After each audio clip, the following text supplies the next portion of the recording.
ఊర్లో కోటయ్య అనే రైతు ఉండేవారు. చాలా ఎలుకలు ఆయన పొలం గట్టులోని కలుగులో నివసిస్తూ ఉండేవి. ఒకరోజు ఒక ఎలుక పిల్ల కలుగులో నుండి బయటికి వస్తుంది.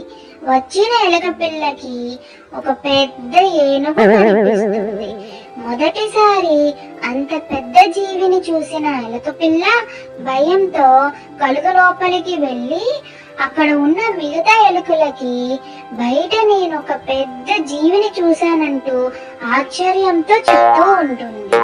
అది వింటున్న ఎలుకల్లో ఒక ఎలుక, అవునా, నాకన్నా పెద్దగా ఉందా అనుకుంటూ బాగా తిని ఎలుక పిల్ల ముందుకి వచ్చి, ఏది ఇంత పెద్దగా ఉందా అని అడుగుతుంది.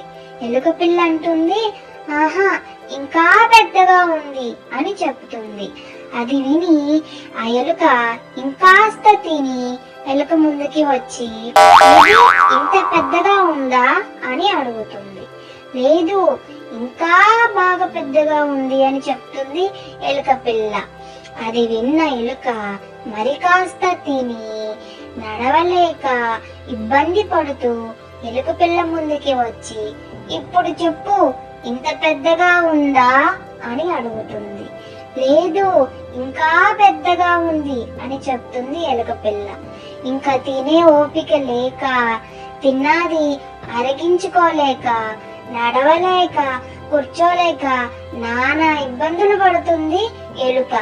అది చూసిన పక్కనున్న ఎలుకలు నవ్వుకుంటూ ఉంటాయి. తాహతకు మించిన బడాయి పోరాదు.